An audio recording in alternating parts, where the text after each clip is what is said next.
poucas palavras. Um olhar sobre o mundo, a vida e a sociedade, à luz da Palavra de Deus, com Augustus Nicodemos. Entra no ar agora mais uma edição do programa Em Poucas Palavras. Eu sou Natsan, apresentando o programa, trazendo aqui as questões dos nossos ouvintes, que sempre nos dão recursos para que a gente possa fazer e trazer aqui estes temas para o pastor Augustus Nicodemos, pastor da Primeira Igreja Presbiteriana de Goiânia, fazer os seus comentários. E ele está aqui conosco. É isso aí, mais um programa, não é, Natsan? Isso. Graças a Deus pela oportunidade. Querido ouvinte, nós queremos abençoar a sua vida com esse programa, trazendo informações que lhe ajudem a conhecer mais o nosso Senhor e Salvador Jesus Cristo e a perseverar na fé. Que esse programa se encaixe nesse propósito na sua vida. Amém. O programa, em uma ou outra ocasião, responde perguntas relacionadas com a teologia da prosperidade e, na maioria das vezes, destacando seus pontos negativos, uma vez que eles são mais enfatizados atualmente, ou seja, a questão negativa da teologia da prosperidade. Não que eu estou dizendo com relação à positividade disso, mas não podemos dizer que Deus não tem prazer e nem deseja que sejamos, à via de regra, pessoas desventuradas, infelizes ou arruinadas no que diz respeito às questões sociais, financeiras ou profissionais. Isso posto e respondendo nossos ouvintes, vamos falar da prosperidade correta à luz da Bíblia e para onde ela deve nos levar. No programa de hoje, esse é o tema. Pastor, o Diógenes Cruz de Brasília, Distrito Federal, destaca lá em seu e-mail: eu tenho acompanhado alguns vídeos e pregações que têm surgido recentemente sobre o evangelho humanista, teologia da prosperidade, que coloca o homem no centro, enfim. E eu gostaria de saber, por conta dessas questões, como é que o crente deve equilibrar suas boas ambições neste mundo sem amá-lo, como perseguir seus sonhos, que ele põe aqui entre aspas, seculares, tipo um bom emprego, um bom salário, vontade de viajar, gastar, sem se tornar escravo do materialismo.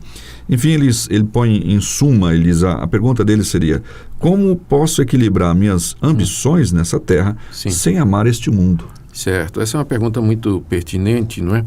E eu creio que nós temos que observar alguns princípios aí para poder dar uma resposta aí ao nosso querido ouvinte. Em primeiro lugar, historicamente, a igreja tem tomado posições a respeito dessa questão do uso e usufruto dos bens materiais aqui em nosso mundo, né? Uma posição bem conhecida que se desenvolveu ao longo da Idade Média é aquela de que você tem que se abster de todos os prazeres materiais, das posses e do usufruto aqui de propriedades e bens e se dedicar a uma vida de isolamento, uma vida de pobreza, para que você possa, assim, meditando, né, estando completamente desapegado das coisas desse mundo, elevar-se espiritualmente e chegar mais diante de Deus. Essa foi a postura de muitas pessoas durante o início da Idade Média e posteriormente, chegando ao ponto de influenciar a igreja cristã, que criou um sacramento, né, que era o sacerdócio, onde o padre, o sacerdote, ele vai fazer 3 votos para poder se tornar sacerdote. É o voto de obediência, de castidade e de pobreza. Né? A ideia é que o sacerdote, como mediador entre Deus e os homens, e uma pessoa que lida com as coisas de Deus, ele não pode ter bens, ele não pode ter propriedades, ele vai viver uma vida de renúncia, uma vida de abstinência. Ele não desapego a qualquer prazer. Desapego a qualquer coisa, inclusive não vai ser nem casado, né? Para poder, então, ministrar a Deus. Essa postura de total separação do mundo e dos bens materiais e tudo de bom que nele tem, é o resultado da influência de uma visão dicotômica que tem origem no dualismo grego, que remonta a Platão e ao neoplatonismo, né, que é a ideia de que a matéria é má e que o espírito é bom. E que, portanto, qualquer coisa relacionada com a matéria, ela é intrinsecamente ruim, quando não pecaminosa. E que, para que nós nos elevemos espiritualmente, nós temos que renunciar exatamente a todos os prazeres que são decorrentes de possuir bens ou de usar o corpo, enfim. É daí que vem essa separação, então, do secular e do sacro? Sem dúvida, não é? Isso mais adiante vai abrindo uma brecha entre essas duas esferas, quando, na verdade, não existe essa separação, não é? Uma outra posição, não é, que vai na direção contrária, ela foi muito adotada depois do período da Reforma Protestante, quando o cristianismo cresceu, floresceu e prosperou em muitos países, não é? Primeiro na Europa e nos Estados Unidos, gerando bens, gerando riqueza, não é?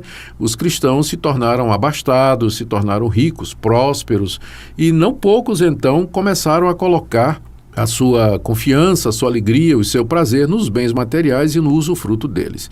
Então, esse processo em que a igreja se acomodou ao mundo, aos bens materiais, à prosperidade em geral, é chamado de secularização. Isso prosperou de tal maneira que as pessoas entenderam que elas podiam ser felizes, não é? Sem Deus. Se elas tivessem riqueza suficiente, bem suficiente, segurança, todas advindas dos bens materiais e das conquistas do trabalho e dos empreendimentos que elas fizeram, Deus para quê? Igreja para quê? E o resultado é que essas igrejas esvaziaram na Europa e há um processo parecido acontecendo nos Estados Unidos, né? Eu creio que a posição correta, Natsan, é a seguinte: deve passar por alguns pontos. Primeiro, foi Deus quem criou o mundo. Foi Deus quem criou as coisas boas que há no mundo.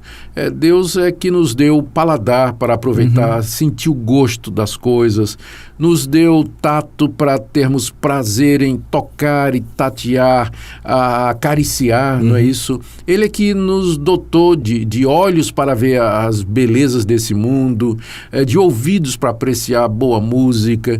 Ou seja, Deus fez o homem para o mundo e o mundo para o homem. Então, teoricamente, não é? A princípio, nós temos que dizer que o uso e o desfrute do mundo está em perfeito acordo com a vontade de Deus. Aliás, quando Deus criou o homem, Deus o colocou no jardim. Exato. E não num deserto, né? E o jardim estava cheio de coisas maravilhosas, né? Havia animais, havia rios, pedras preciosas, havia frutas, e Deus deu a mulher ao homem, não é? E disse: crescei, multiplicai, aproveite, não é? Desenvolva essa criação, desfruta de tudo isso. A entrada do pecado no mundo não quebrou isso, tá? Mas manchou o prazer do homem. Aquilo que era para ser um desfrute grato, não é? Agradecido a Deus, o homem desfrutar de tudo aquilo e dizer assim: puxa, isso aí foi o meu Criador que me deu, não é? E glorificar a Deus, agradecer a Deus e adorar a Deus por todas aquelas coisas boas que Deus fez. Depois que o pecado entrou no mundo, estas coisas se tornaram o Deus do homem. O homem agora vive para estas coisas, quando deveria viver para Deus e usufruir destas coisas que Deus lhe dá. Agora a coisa inverteu, né? Não é? Os bens, os prazeres, as alegrias relacionadas com as posses e os bens materiais acabaram se tornando um fim em si mesmos. Isso é chamado os deuses. Isso é chamado na Bíblia de idolatria, a ponto de o apóstolo Paulo dizer que o amor ao dinheiro é a raiz de toda sorte de males. E ele diz que a avareza, que é o apego aos bens materiais, a avareza é idolatria, porque acaba constituindo um Deus na presença do nosso Deus, que disse: não terás outros deuses diante de mim. E a pessoa então começa a viver para isso. Então, esse ponto aqui, Natsan, a gente tem que ter em mente, não é? O primeiro ponto é esse. Em si, o desfrutar das coisas desse mundo não está errado. Sim. Não está errado você querer ter uma boa casa, ter um bom carro, você ter um bom trabalho, você visitar lugares, passear, conhecer a natureza maravilhosa que Deus criou. Isso não tem nada errado com isso. Segunda coisa, se torna pecaminoso quando isso ocupa o primeiro lugar na sua vida. Isso se torna a razão pela qual você quer estudar, trabalhar, ter um bom emprego, né? O seu alvo é só isso, né? E você esquece que Deus nos faz prosperar para que a gente ajude os pobres, os necessitados, que a gente pratique boas obras, que a gente invista no reino de Deus e que nós em tudo isso rendamos graças a Deus, que de tudo nos dá abundantemente na sua misericórdia, na sua bondade. Há uma terceira coisa, Nathan, que eu acho que é importante a gente dizer aqui, é que a Bíblia nos deixa claro que há um mundo que se aproxima, um mundo vindouro, o novo céu e a nova terra onde habita a justiça, onde Deus haverá de estar juntamente com o seu povo, ressurreto, tendo sido vencida a morte, o pecado, Satanás e o mundo atual, um mundo de alegrias e prazeres indizíveis. A Bíblia não entra, inclusive, em muitos detalhes, mas compara a cidade de Jerusalém, não é? Como cheia de ouro e ruas douradas e portões de diamantes. É figurado, é claro, né? Mostrando a beleza, a riqueza da presença de Deus. A árvore da vida, não é? Que está ali no rio que corre do trono de Deus e que alimenta as nações. A Bíblia usa de figuras extraordinárias. No livro do profeta Isaías, capítulo 65, fala do novo céu e da nova terra. Então, há um mundo vindouro que se aproxima e que Deus está preparando para nós, que será o nosso habitat final, é nosso lar final. Então, isso significa que as coisas desse mundo aqui, por mais prazerosas que elas pareçam, elas empalidecem diante da glória do mundo vindouro. Então, a gente tem que lembrar que nossa passagem nesse mundo aqui é uma passagem mesmo, nós somos peregrinos, nós não podemos nos apegar a estas coisas, não podemos colocar nelas o nosso coração e devemos viver na expectativa do novo céu e da nova terra que Deus está preparando para o seu povo. Então, é isso que eu diria. Como é que você equilibra estas coisas? Você equilibra estas coisas com o desejo correto de usufruir delas com uma boa teologia, não é? Lembrando que o fim principal do homem é viver para a glória de Deus, que a gente tem que amar ao próximo como a nós mesmos, devemos doar, investir e abençoar os outros com os bens que Deus nos deu e viver na expectativa desse habitat final que Deus está preparando para nós. Bênção. Pois é, Diógenes Cruz, lá de Brasília, essa é a questão, e foi colocado em suma olhar para a Bíblia, olhar para a vontade de Deus e caminhar de acordo com ele, sendo um bom profissional, obtendo os lucros desse bom profissionalismo, né, de todas as questões, mas sem colocá-lo na frente, digamos, dos seus alvos, colocá-lo sempre abaixo de Deus. Certinho. Certo? Tá bom, gente. Obrigado pela audiência de todos os nossos ouvintes. Pastor, obrigado pela boa resposta. Foi muito jóia. Nádia, deixa eu só dizer uma coisa ainda para o nosso ouvinte. Pode ser que você, querido ouvinte, não teve a oportunidade aqui nesse mundo de desfrutar das belezas, das coisas boas que o mundo tem. Mas não se preocupe com isso. O novo céu e a nova terra está chegando, não é? E o que Deus preparou para nós não subiu ao coração humano, não é? Nem olhos viram, nem ouvidos ouviram. Que Deus nos abençoe, fique em paz, tranquilidade, seguindo segundo a vontade de Deus, e no final tudo dará certo. Amém. Até o próximo programa. Até o próximo programa. E vem aí, em poucas palavras, em livro? Em livro. Estamos preparando, hein? Então tá bom, aguardem. Deus abençoe a cada um.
Poucas palavras. Um olhar sobre o mundo, a vida e a sociedade, à luz da palavra de Deus. Apresentação: Nadson Matias. Comentário: Augustus Nicodemos. Um programa da Primeira Igreja Presbiteriana de Goiânia, Rua 68, esquina com 71, Centro. Visite o nosso site www.pipg.org. Apoio: Seminário Presbiteriano Brasil Central, Goiânia.